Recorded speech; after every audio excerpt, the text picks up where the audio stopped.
নমস্কার আমার ভিউয়ার্স বন্ধুরা, আশা করি সবাই ভালোই আছেন। আমিও ভালো আছি।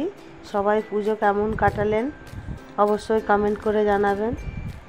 এইবারে পুজো খুব তাড়াতাড়ি শেষ হয়ে গেল।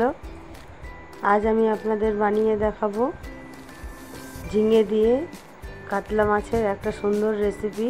চলুন তাহলে রেসিপিটা শুরু করা যাক।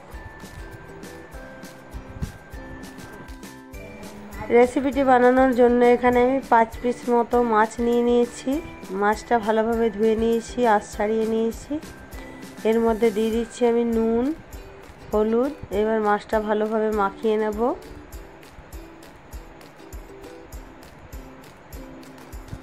মাছটা নুন হলুদ মাখিয়ে আমি 10-15 মিনিট মতো রেখে দেব।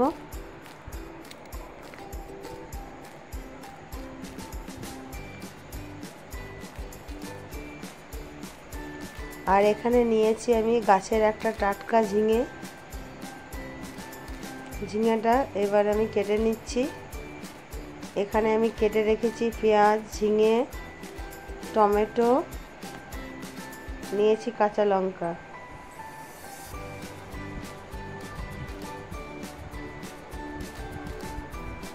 অন্যদিকে আমি কড়াই বসিয়ে দিয়েছি, দিয়ে দিচ্ছি এখানে সরষের তেল। মাছটা আমি সরষের তেলে রান্না করব। তেল গরম হলে মাছগুলো ভেজে নেব।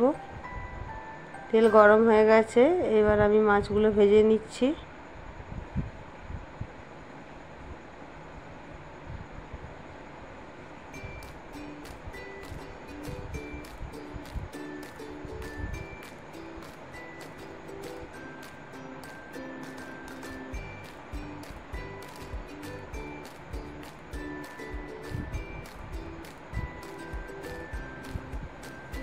সব মাছগুলো আমার ভাজা হয়ে গেছে।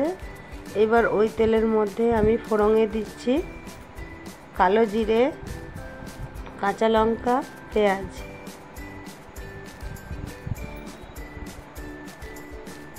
এবার পেঁয়াজটা ভালো করে ভেজে নেব। পেঁয়াজটা ভালো করে ভাজা হয়ে গেছে, এর মধ্যে দিয়ে দিচ্ছি আমি কেটে রাখা টমেটো।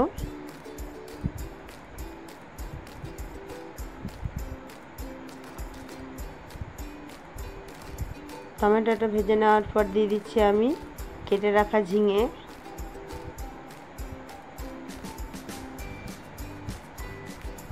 দিয়ে দিচ্ছি লঙ্কার গুঁড়ো। এখানে আমি কাশ্মীরি লঙ্কার গুঁড়ো দিলাম। দিচ্ছি হলুদের গুঁড়ো।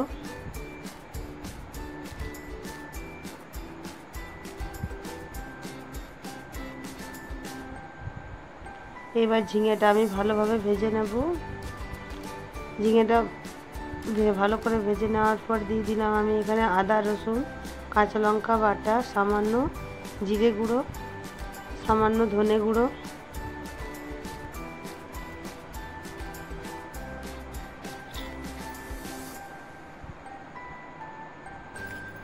দিয়ে দিচ্ছি পরিমাণ মতো নুন। এবার মশলাটা ভালো করে কষিয়ে নেব কিছুক্ষণ।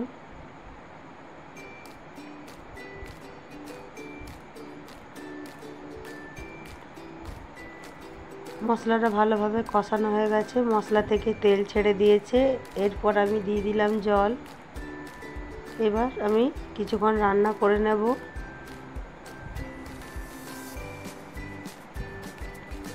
ঝোলটা ফুটে উঠলে এরপর আমি মাছগুলো দিয়ে দিচ্ছি। বন্ধুরা, আমার ভিডিও ভালো লেগে থাকলে অবশ্যই লাইক, কমেন্ট, সাবস্ক্রাইব করে পাশে থাকবেন।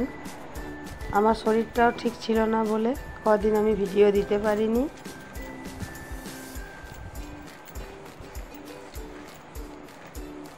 তৈরি হয়ে গেছে ঝিঙে দিয়ে কাতলা মাছের ঝোল। এবার আমি অন্য পাত্রে ঢেলে নিচ্ছি।